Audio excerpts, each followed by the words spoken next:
Catherine Howard adalah putri dari Lord Edmund Howard dan Joyce Culpeper. Dia juga merupakan sepupu Anne Boleyn, istri kedua Henry VIII, dan keponakan dari Thomas Howard, Duke of Norfolk III. Catherine Howard memiliki darah bangsawan melalui kakeknya yang namanya juga Thomas Howard, Duke of Norfolk II. Namun kakeknya ini adalah orang yang sangat miskin di kalangan bangsawan pada saat itu, jadi tidak mewariskan banyak harta ke anak-anaknya. Dalam rumah tangga mereka, ibu Catherine lah yang menjadi tulang punggung keluarga, sementara ayahnya justru adalah orang yang terlilit banyak hutang. Namun sayangnya, pada saat Catherine berusia sekitar 4 tahun, ibunya meninggal dunia, dan ayahnya menikah lagi dengan wanita lain. Karena istri baru ayahnya tidak mau mengurus dia dan saudara-saudaranya, akhirnya mereka pun dititipkan kepada nenek tirinya, yaitu Agnes Tilney. Karena kebetulan, Agnes memiliki usaha asrama untuk muda-mudi pekerja bangsawan di rumahnya. Kayak kos-kosan campur lah kalau sekarang istilahnya.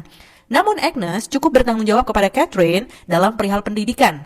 Dia memberikan pendidikan anak bangsawan kepada Catherine, termasuk membaca, menulis, menari, dan musik. Namun Agnes tidak peduli akan perilaku dan pergaulan Catherine. Maka dari itu, meskipun Catherine dibesarkan secara Katolik, namun dia bukan orang yang takut akan Tuhan. Istilahnya Katolik KTP lah si Catherine ini. Catherine juga dikatakan sudah mulai melakukan pergaulan bebas sejak usianya 13 tahun dengan guru musiknya sendiri, yaitu Henry Manox, yang kala itu berusia 23 tahun, jadi 10 tahun lebih tua dari Catherine. Dia juga bertunangan dengan sekretarisnya Agnes, yaitu Francis Durham, yang berusia 15 tahun lebih tua dari Catherine, di mana Francis kala itu sudah mulai memberi nafkah kepada Catherine layaknya sepasang suami istri. Mengetahui hal tersebut, Henry Manox, yang juga mencintai Catherine, mengadukan semua hal itu kepada nenek Catherine, dan neneknya pun memerintahkan Francis untuk pergi dari rumahnya agar hubungan mereka berakhir. Francis pun terpaksa mengungsi ke Irlandia untuk sementara, dan berjanji akan kembali untuk menikahi Catherine secara sah setelah Catherine cukup usia nanti. Untuk meyakinkan Catherine, Francis pun mempercayakan semua uang tabungannya kepada Catherine. Pada saat King Henry menikah dengan permaisuri barunya, yaitu Anne of Cleves, Catherine Howard, yang kala itu berusia 16 tahun, memiliki peluang untuk bekerja di istana sebagai dayangnya Lady Anne. Latar belakang Lady Anne ini adalah wanita yang penuh kasih sayang, apalagi kepada anak-anak yang kehilangan sosok ibu mereka. Makanya semua anak-anak King Henry sangat melimpah kasih sayang di bawah asuhannya. Itu pula lah yang membuat Lady Anne empati terhadap Catherine Howard, dikarenakan latar belakangnya yang ditinggal mati ibunya pada saat dia masih kecil. Lady Anne pun sangat menyukainya karena sifatnya yang ceria dan terlihat lugu. Bahkan di beberapa kesempatan acara kerajaan, Lady Anne mengajak Catherine untuk menari bersama di depan King Henry. Lady Anne juga sering memanggil Catherine untuk menghibur mereka dengan tarian dan permainan musik pada saat Lady Anne dan King Henry sedang menikmati waktu bersama, biar nggak garing gitu maksudnya. Namun disinilah ketertarikan King Henry kepada Catherine Howard dimulai. Niat baik Lady Anne justru menjadi bumerang untuk dirinya sendiri. Awalnya dia berpikir King Henry akan menganggap Catherine Howard seperti putrinya sendiri, karena pada saat itu usia Catherine masih jauh lebih muda dibandingkan Princess Mary, putrinya King Henry. Tapi ternyata ajakan King Henry untuk berselingkuh malah disambut hangat oleh Catherine Howard ini. Dan pelayanan Catherine Howard terhadap King Henry yang kala itu berusia 49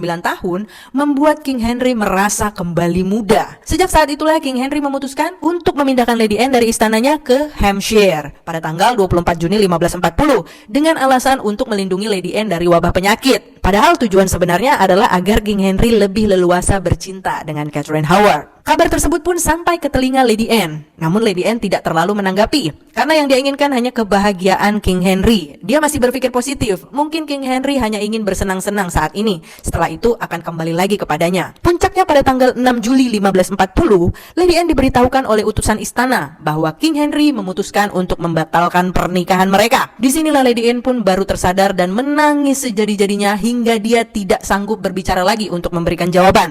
Hatinya hancur berkeping-keping karena air susu dibalas dengan air tuba. Namun keesokan harinya, setelah suasana hatinya tenang, akhirnya Lady Anne pun memanggil kembali utusan istana untuk memberikan jawaban. Dan lagi-lagi dengan segala kerendahan hati, Lady Anne menjawab, "Dalam hidupku yang terpenting adalah kebahagiaan suamiku. Apalagi dia seorang raja yang perkataannya adalah kewajiban bagiku untuk menaatinya. Asalkan dengan pembatalan pernikahan ini raja bisa bahagia, aku pun akan bahagia." Aduh. Mendengar jawaban Lady Anne yang seperti itu, King Henry pun memberikan hadiah yang bertubi-tubi kepadanya. Udah banyak, mahal-mahal lagi. Mulai dari tanah dan rumah mewah di Hampshire yang dia tempatin tadi, terus istana Richmond, ditambah lagi Kastil Hever yang dulu rumahnya Thomas Boleyn, mantan mertua King Henry. Kemudian dibangunkan lagi rumah dengan namanya dia, yaitu Anne of Cleves House. Meskipun rumah itu nggak pernah ditempati oleh Lady Anne sama sekali. Bahkan dikabarkan bahwa Anne of Cleves ini adalah satu-satunya istri King Henry yang paling melimpah dengan harta. Dan dia pun diberi gelar The King's Beloved Sister, Westminster. Jadi King Henry memutuskan bahwa Anne of Cleves akan didahulukan dari semua wanita di Inggris setelah istri dan anak perempuannya sendiri. Dan akhirnya 3 minggu setelah pembatalan pernikahan tersebut, King Henry pun melangsungkan pernikahannya dengan Catherine Howard.